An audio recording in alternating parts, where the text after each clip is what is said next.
Hello everyone, and welcome back to my channel, where everything you're about to hear and see has been done in one take. I'm your host, the One Take Man. Uh, Last week, when going through the Stonewall Riots article on Wikipedia, I stopped right here at gay pride because in my estimation, I thought that all of the events of the 60s that related to the Stonewall riots, 60s and before, had been concluded. And from this point forward, we'll be covering everything from the 70s onwards. I'm actually only about halfway through the article, so I'm gonna try and be as I'm gonna try to be to keep my commentary more to a minimum compared to the previous videos, but still I expect this video to be the longest in this series. Admittedly, I might just decide to that this 3-part series should instead be 4 parts, even though it was originally intended to be one single video. But whatever. This is where we are, and this is what I've decided to do. So please, please be patient with me. And also thank you for all of the patience you've displayed so far. Also of note that within this video, once again, I'll be quoting people who refer to members of queer minorities with language that would have been considered more appropriate within that past, and therefore might not be considered suitable for modern audiences. I apologize in advance, and if you want to skip the video for that reason, then I'm fine with that. Anyway, disclaimer aside, let's get into the actual video. Gay Pride. Christopher Street Liberation Day on June 28, 1970 marked the first anniversary of the Stonewall riots with an assembly on Christopher Street, with simultaneous gay pride marches in Los Angeles and Chicago. These were the first gay pride marches in US history. The next year, gay pride marches took place in Boston, Dallas, Milwaukee, London, Paris, West Berlin, and Stockholm. The march in New York covered 51 blocks, from Christopher Street to Central Park. Okay, there are 51 blocks between Christopher Street and Central Park. Don't know what all of you do with that information, but it's there. The march took less than half the scheduled time due to excitement, but also due to wariness. If there should be wariness, there should be an E here between W and A. Just saying. About walking through the city with gay banners and signs. Although the parade permit was delivered only 2 hours before the start of the march, the marchers encountered little resistance from onlookers. The New York Times reported on the front page that the marchers took up the entire street for about 15 blocks. Reporting by the Village Voice was positive, describing the out-front resistance that grew out of the police raid on the Stonewall Inn 1 year ago. That is something that should have happened in the wake of Collective, actually. Come to think of it. I might talk about that when its anniversary approaches, because it's a whole mess in and of itself as well. Until then, let's get back to this article. By 1972, the participating cities included Atlanta, Buffalo, Detroit, Washington D.C., Miami, Minneapolis, and Philadelphia, as well as San Francisco.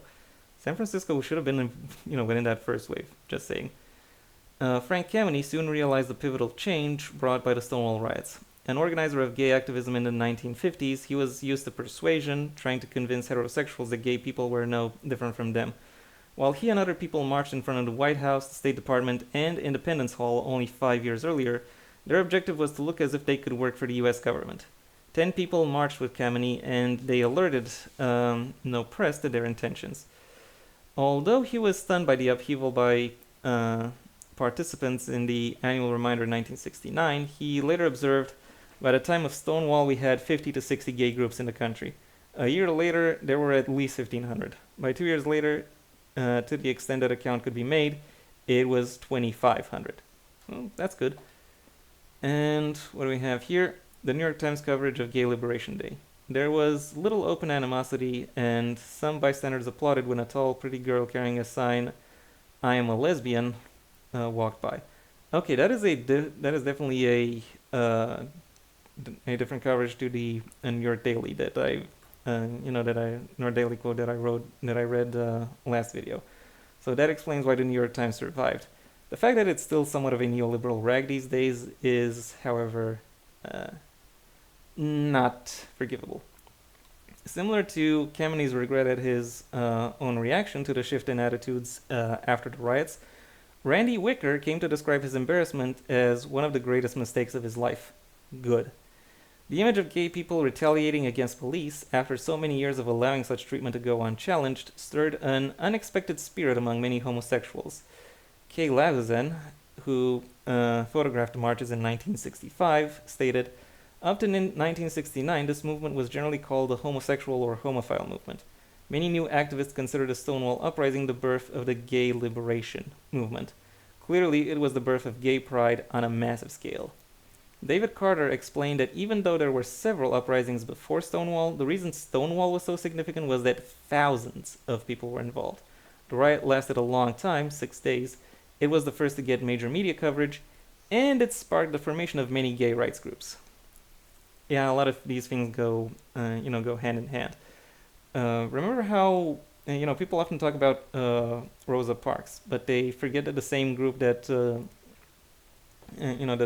Rosa Parks was a part of also organized other such events at various other times, and it is really hers that sparked the attention of most people. So yeah, in activism, you really are just throwing sparks around, hoping one of them catches fire. Moving ahead, trans organizations. According to Susan Stryker's book, Transgender History, the Stonewall riots had significant effects on trans rights activism. Sylvia Riviera and Marsha P. Johnson established the Street Transvestite Action Revolutionaries, STAR, organization, as they believed trans people weren't being adequately represented in the Gay Activists Alliance and Gay Liberation Front. That's something I mentioned in last week's video about how differentiation in terms would be more helpful to the to the general queer rights movement. They established politicized versions of houses, which came from Black and Latino queer communities and were places that marginalized trans youth could seek shelter. Besides STAR, organizations such as Transvestites and Transsexuals and Queens Liberations Front were also established. QLF, which was established by drag queen Lee Brewster and heterosexual transvestite Bunny Eisenhower, marched on Christopher Street Liberation Day and fought against drag erasure for trans visibility. Okay, that's good. And now moving on to legacy. The Stonewall riots are often considered to be the origin or impetus of the gay liberation movement, and many studies of LGBTQ history in the US are divided into pre- and post-Stonewall analyses. I can't really comment on the validity of that assessment because, well, I only know about the cliff notes of the cliff notes when it comes to gay rights, to be honest. This has been criticized by historians of sexuality. Well, yeah, of course they would. A lot of the most legitimate people who criticize the Holocaust are the ones who actually studied it. And I don't know why I went to that example in particular, but this is where we are. Where we're talking when it comes to Holocaust historians, they do their best to go through the actual archives, through the actual research, and draw their own conclusions based on based on what it is they're seeing. And as such, there are some discrepancies may be noted, some which can lead to interesting realizations, some just get forgotten. It's what always happens. And I would imagine that similar schisms exist in other fields of historical research, and one way or another they get addressed, redressed, etc. Calls for the rights of gender and sexual minorities predate the Stonewall riots. The first homosexual movement began 100 years earlier in Germany. West Germany had abolished criminal liability for homosexual acts among adults over 21 years of age through a change of Section 175 of the German Criminal Code on June 25th, 1969, just 3 days before the Stonewall riots began. I would argue that was a little bit too late, actually, but, still happened, and that's good. There was already the emergence of a gay liberation movement in New York at the time of the riots. The Stonewall riots were not the only time LGBTQ people organized politically amid attacks on LGBTQ establishments. The event has been said to occupy a unique place in the collective memory of many LGBTQ people, including those outside of the United States, as it is marked by an international commemorative ritual, an annual gay pride parade, according to sociologist Elizabeth A. Armstrong. Community. Sorry about that. Within 2 years of the Stonewall riots, there were gay rights groups in every major American city, as well as in Canada, Australia, and Western Europe. Good. People who joined activist organizations after the riots had very little in common other than their same-sex attraction. Many who arrived at GLF or GAA meetings were taken aback by the number of gay people in one place. Race, class, ideology, and gender became frequent obstacles in the years after the riots. Yeah, no surprise there.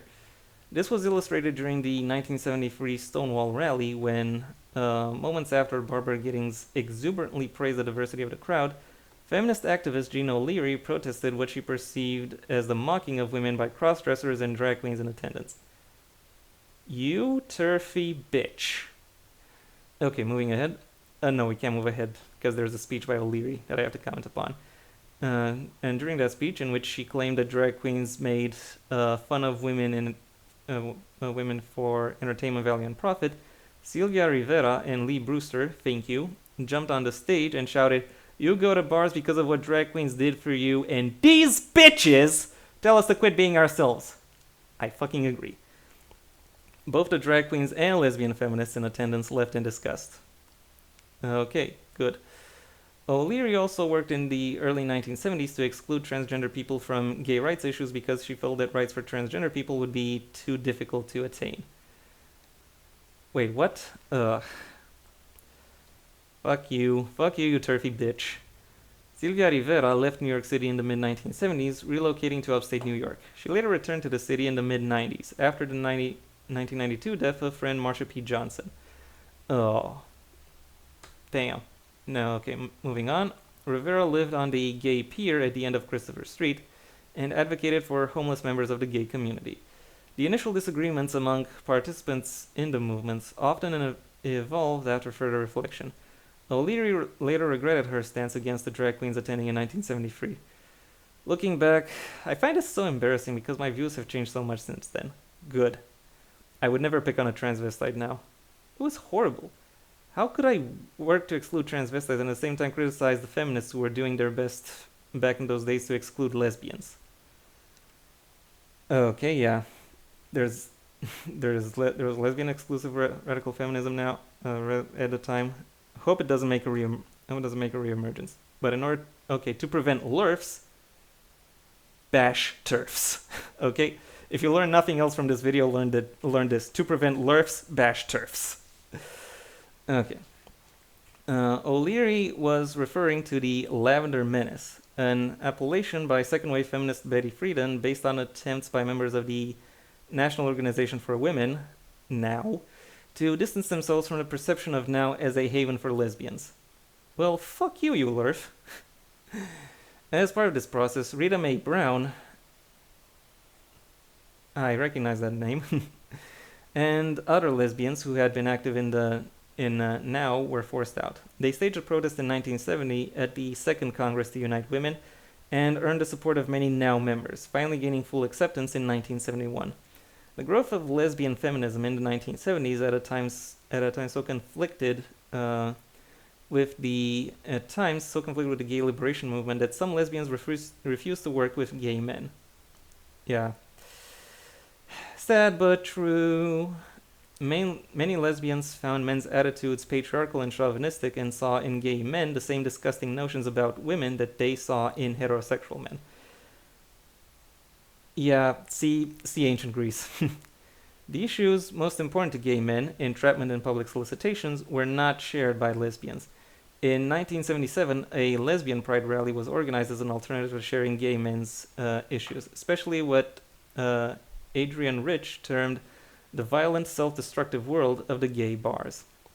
Veteran gay activist Barbara Giddings chose to work in the gay rights movement, explaining, "It's a matter of where does it hurt the most? For me, it hurts the most not in the female arena, but in the gay arena."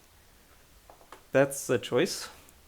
Throughout the 1970s, gay activism had significant successes. One of the first and most important was the ZAP in May 1970 by the Los Angeles GLF at a convention of the American Psychiatric Association. At a conference on behavior modification during a film demonstrating the use of electroshock therapy to decrease same-sex attraction. Yeah, those were the times. Morris Knight and GLF members in the audience interrupted the film with shouts of "torture" and "barbarism." They took over the microphone to announce that medical professionals who prescribed such therapy for their homosexual patients were complicit in torturing them.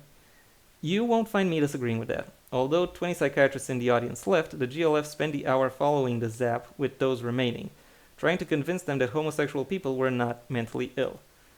When the APA invited gay activists to speak to the group in 1972, activists brought John E. Fryer, a gay psychiatrist who wore a mask because he felt his practice was in danger. In December 1973, in large part due to efforts of gay activists, the APA voted unanimously to remove homosexuality from the Diagnostic and Statistical Manual. Well, it's good that it was removed, but it was a mistake to put it there in the first place. Gay men and lesbians came together to work in grassroots political organizations responding to organized resistance in 1977. A coalition of conservatives named Save Our Children, oh fuck you, staged a campaign to repeal a civil rights ordinance in Miami-Dade County. Save Our Children was successful enough to influence similar repeats in several American cities in 1978. Moving ahead, however, that same year, a campaign in California called the Briggs Initiative, designed to force the dismissal of homosexual public school employees, was defeated. Reactions to the influence of Save Our Children and the Briggs Initiative in the gay community was so significant that it had been called the second Stonewall for many activists, marking their initiation into political participation. The subsequent 1979 National March on Washington for Lesbian and Gay Rights, that's a long-ass title, was timed to coincide with the 10th anniversary of the Stonewall riots. Rejection of prior gay subculture. Let's see what you got. Stonewall riots marked such a significant turning point that many aspects of prior gay and lesbian cultures, such as bar culture formed from decades of shame and secrecy, were forcefully ignored and denied. Historian Martin Duberman writes, "The decades preceding Stonewall continue to be regarded by most gay men and lesbians as some vast Neolithic wasteland." I think that's starting to change now as more, as more queer figures from historical ages start gaining a little bit more recognition. Like, I'm talking people like Julie d'Aubigny, Anne Lister, Ella Gabalus, the one trans Roman empress. Yeah, okay, she technically still holds the title of emperor, but I kind of want to call her empress for the sake of this example. Sociologist Barry Adam notes, "Every social movement must choose at some point what to retain and what to reject out of its past. What traits are the result of oppression and what are healthy and authentic?" Okay, good point. In conjunction with the growing feminist movement of the early 1970s, roles of butch and femme that developed in lesbian bars in the 50s and 60s were rejected. They're kind of making a comeback now, to be honest. I'm not exactly sure what that says about, about the current political climate within within gay culture, but I think I should point it out, because as one writer put it, all role playing is sick. Lesbian feminists consider the butch roles as archaic imitations of masculine behavior. Why do you consider butch? Why do you consider the butch to be masculine when there are clearly women doing it? So, question that.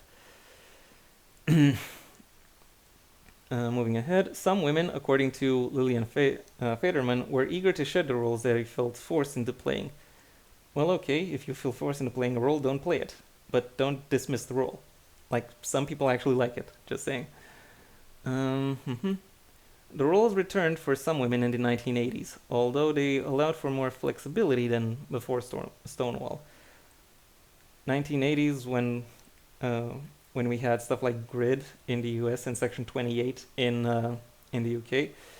Yeah, that's not particularly a great sign. I'll admit to that.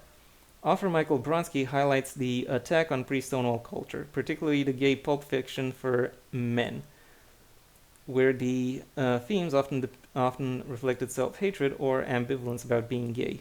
Many books ended unsatisfactorily and drastically, often with suicide, and writers portrayed their gay characters as alcoholics or deeply unhappy.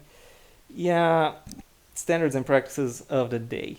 This is yeah that is an unfortunate consequence, and the general society and distancing oneself from that is good.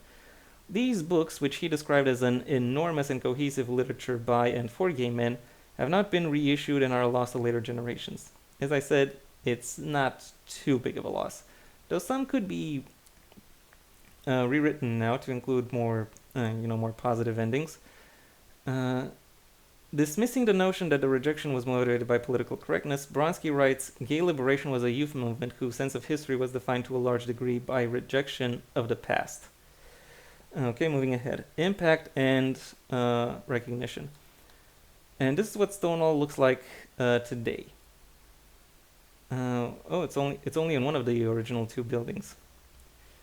And they are a National Historic Landmark. Okay, good to know. Anyway, back to impact and recognition. The riots spawned from a bar raid became a literal example of gay men and lesbians fighting back and a symbolic call to arms for many people. Historian David Carter remarks in his book about the Stonewall riots that the bar itself was a complex business that represented a community center, an opportunity for the mafia to blackmail its own customers, a home, and a place for exploitation and degradation. Yeah. Yeah, I fully believe that it was all of these things. The true legacy of the Stonewall riots, Carter insists, is the ongoing struggle for lesbian, gay, bisexual, and transgender equality.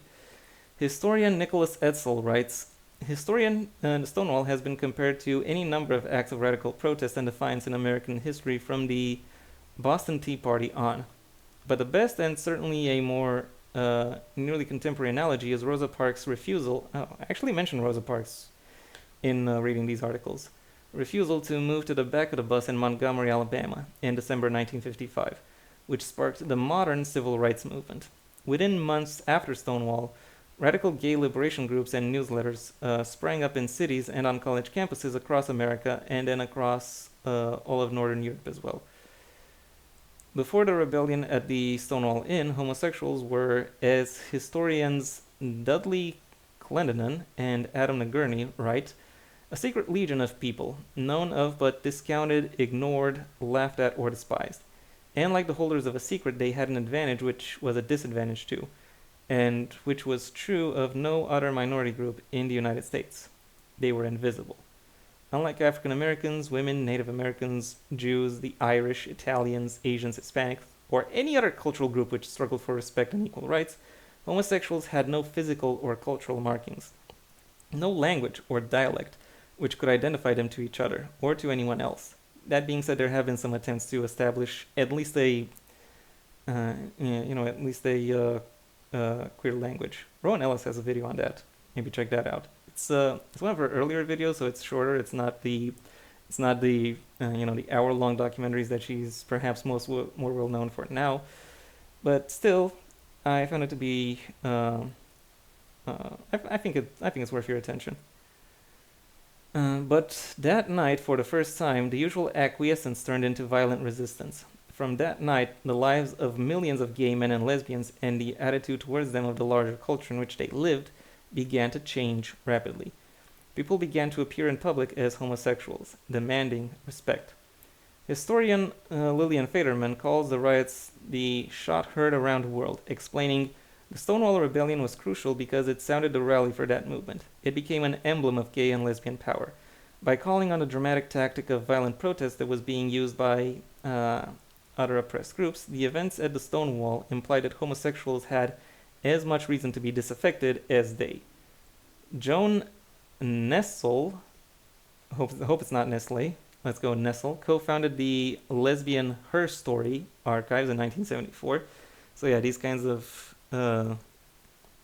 cringy changes aren't unique to aren't unique to the mid-tens SJW movements.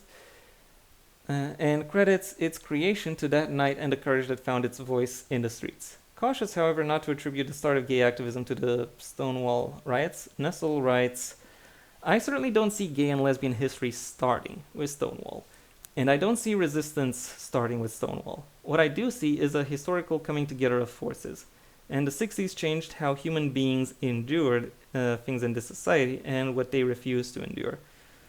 Certainly, something special happened on that night in 1969, and we've made it more special in our need to have what I call a point of origin. It's more complex than saying it all started with Stonewall. Well, you can say modern queer rights movement started with Stonewall. That's I think an acceptable departure point. The events of the early morning of June 28, 1969 were not the first instances of gay men and lesbians fighting back against police in New York City and elsewhere. Not only had the Mattachine Society been active in major cities such as Los Angeles and Chicago, but similarly marginalized people started the riot at Compton's cafeteria in 1966, which I already discussed in the previous video, and another riot responded to a raid on Los Angeles' Black Cat Tavern in 1967. However, several circumstances were in play that made the Stonewall riots memorable. Yeah, the fact that they had homeless people, for example. The location of the Lower Manhattan raid was a factor. It was across the street from the Village Voice offices, and the narrow, crooked streets gave the rioters an advantage over the police. Many of the participants and residents of the Greenwich Village were involved in political organizations that were effectively able to mobilize a large and cohesive gay community in the weeks and months after the rebellion. So yeah, the material conditions, if I can go full commie for just a moment. The most significant facet of the Stonewall riots, however, was the commemoration of them in Christopher Street Liberation Day, which grew into the annual gay pride events around the world. Stonewall, officially Stonewall Equity Limited, is an LGBT rights charity in the United Kingdom.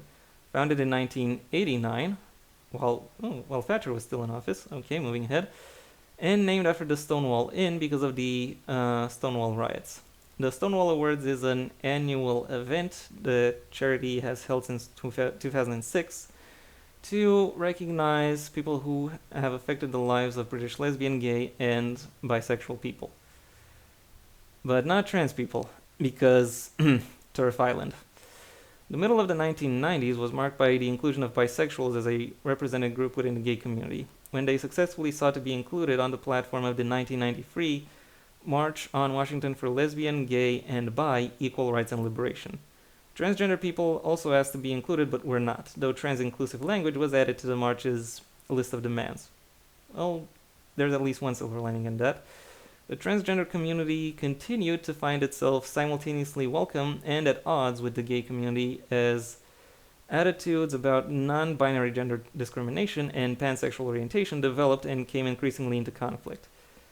Yeah, I fully admit that kind of, that kind of messed me up as a teen, even though I was, even though I was already on board with, with gay and lesbian rights. Moving ahead, in 1994, New York City celebrated Stonewall 25 with a march that went past the United Nations headquarters and into Central Park. Estimates put the attendance at 1.1 million people. Okay, that's impressive. Silvia Rivera led an alternate march in New York City in 1994 to protest the exclusion of transgender people from the events. Good, that's what you should do. Also, here's a picture of a town square from Paris commemorating the Stonewall riots. That's interesting. Acceptance, back to the article now. Attendance at LGBTQ pride events has grown substantially over the decades. Most large cities around the world now have some kind of pride demonstration. As does my home city, by the way. Or maybe not, okay, not home city, birth city. Though that being said, my home city does occasionally hold a variety of demonstrations. Not necessarily sure how many of them are for queer rights specifically, but they are very much queer inclusive, minority, and also ethnic minority inclusive for the most part. Pride events in some cities mark the largest annual celebration of any kind. Okay. Not in Eastern Europe, though. That much I can guarantee. The growing trend towards commercializing marches into parades, with events receiving corporate sponsorship, has caused concern about taking away the autonomy of the original grassroots demonstrations. And yeah, that is a struggle that still comes across, that still comes across whenever, whenever Pride comes along. That and King Cut Pride are really the two, major, two major points that, that divide or define the, that define really the attitudes towards Pride Parade, or towards Pride events in general. President Barack Obama declared June 2009 Lesbian, Gay, Bisexual, and Transgender Pride Month, calling the riots as a reason to commit to achieving equal justice under the law for LGBT Americans. I kind of tried to go into his manner of speech, but he has a very distinctive manner of speaking that sounds polished and refined. But I can't really go into any of it. And it is really for that reason that someone commented a while back that even though Barack Obama is known as a very eloquent speaker, none of his speeches really really went into the seeped into the public awareness, not to the same extent that something like "I Had a Dream," "I Have a Dream" has. But really, when it comes to Obama, it isn't really what he says that is meaningful. It's more how he says it that became meaningful to him. The year marked the 40th anniversary of the riots. Yeah, okay. An editorial in the Washington Blade compared the scruffy, violent activism during and following the Stonewall riots to the lackluster response to failed promises given by President Obama. Okay, I can believe that. For being ignored, wealthy LGBTQ activists reacted by promising to give less money to democratic causes. Perhaps not a great idea. 2 years later, the Stonewall Inn served as a rallying point for celebrations after the New York State Senate voted to pass same-sex marriage. Yay. The act was signed into law by Governor Andrew Cuomo on June 24th, 2011. Is Cuomo still the governor of New York State? I wonder. Obama also referenced the Stonewall riots in a call for equality during his second inaugural address in January 21st, 2013. Let's see if I can emulate him now. We, the people, have declared today that the most evident of truths, that all of us are created equal, is the star that guides us still, just as it guides our forebears through Seneca Falls and Selma and Stonewall. Our journey is not complete until our gay brothers and sisters are treated like anyone else under the law. For if we are truly created equal, then surely the love we commit to one another must be equal as well. I kind of delved into Bernie Sanders a little bit. Sorry about that. Anyway, this was a historic moment. The first time that a president mentioned gay rights or the word gay in an inaugural address. Somewhat funny. That is actually a little bit funny considering that I think the 19th century there was a gay president. I'm not exactly sure who that was, but there was at least one. Throughout June 2019, Stonewall 50, World Pride New York City 2019, produced by Heritage of Pride in partnership with the I Love New York program's LGBTQ division, took place in New York to commemorate the 50th anniversary of the Stonewall Uprising. The final official estimate included 5 million visitors attending in Manhattan alone, making it the largest LGBTQ celebration in history. June is traditionally Pride Month in New York City and worldwide, and the events were held under the auspices of the annual NYC Pride March. On June 26, 2019, coinciding with World Pride being celebrated in New York City, Police Commissioner James P. O'Neill apologized on behalf of the NYPD for the actions of its officers at the Stonewall Uprising. Good for you. Finally. The official 50th anniversary commemoration of the Stonewall Uprising occurred on June 28th on Christopher Street in front of Stonewall Inn. The official commemoration was themed as a rally, in reference to the original rallies in front of the Stonewall Inn in 1969. Speakers at this event included Mayor Bill de Blasio, Senator Kirsten Gillibrand, Congressman Jerry Nadler, American activist X Gonzalez, and global activist Rémi Bonny. In 2019, Paris, France officially named a square in the Marais district as Palais des Émeutes de Stonewall. Stonewall Riots Place. Okay. Stonewall Day. In 2018, 49 years after the uprising, Stonewall Day was announced as a commemoration day by Pride Live, a social advocacy and community engagement organization. The second Stonewall Day was held on Friday, June 28th, 2019, outside the Stonewall Inn. During this event, Pride Live introduced their Stonewall Ambassadors program to raise awareness for the 50th anniversary of the Stonewall riots. That's good. Historic landmark and monument. Oh yeah, because of course Stonewall has since become a national monument.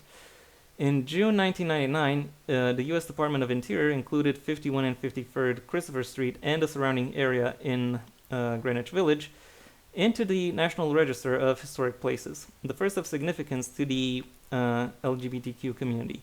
In a dedication ceremony, Assistant Secretary of the Department of the Interior John Berry stated, "Let it forever be remembered that here, on this spot, men and women stood proud, they stood fast, so that we may be who we are. We may work where we will, live where we choose, and love whom our hearts desire." The Stonewall Inn was also named a National Historic Landmark in February 2000. Okay, that's nice. On June 23rd, 2015, the New York City Landmarks Preservation Commission designated Stonewall as a city landmark, the first to be designated based on its LGBTQ cultural significance alone. Okay, good to know. On June 24th, 2016, President Barack Obama announced the establishment of the Stonewall National Monument, administered by the National Park Service. The designation protects Christopher Park and the adjacent areas totaling more than 7 acres. That's seriously big. The Stonewall Inn is within the boundaries of the monument but remains privately owned. The National Park Foundation formed a nonprofit organization to raise funds for a ranger station and interpretive exhibits for the monument, including the first official National Visitor Center dedicated to the LGBTQ experience, which was inaugurated on June 28th, 2024, 55 years later. The New York City Subway's Christopher Street Sheridan Square station was renamed Christopher Street Stonewall Station on the same day. Yeah, I imagine a lot of people still call it Christopher Sheridan, to be honest. Removal of references to transgender people. In 2025, references to transgender and queer people were removed from the monument's official website, prompting protests. Yeah, of course it should. How? Seriously, those people were particularly involved in that in that moment as well, and it was noteworthy for the fact that it broke ground when it came to gender representation in general. So removing transgender people or really any reference to queer people is a mistake and a step down. Then there are various media representations, mostly documentaries, as well as one dramatic presentation, a movie, and a short film here. Then there are various songs about it. There's a theater piece, and then there are related articles, notes, citations. Yeah, the typical stuff that all Wikipedia articles have. Some sources, external links, and of course this end piece here that covers other points of interest, or rather that covers the topics in which Stonewall is mentioned. But I'm not going into any of that. That's been it for me. My voice is going, so I'm gonna stop now. Anyway, thank you for your attention, and if you've enjoyed what it is that I've been that I've been showing you, well then please like the video. Maybe even share it wherever you think other people will also like the video. If there is anything you'd like to add, either to the either to what this article is about, the article itself, or how I presented it, well then that's what the comment section is for. And if you want to see when the next video gets released, well then please subscribe. And ideally also ring the bell or do whatever else YouTube will ask of you in order to keep you notified. I also have a main channel where I talk about book-related and literature topics, a link to which you can find in the description down below, right past my social media links, which I would suggest you check out should you choose to.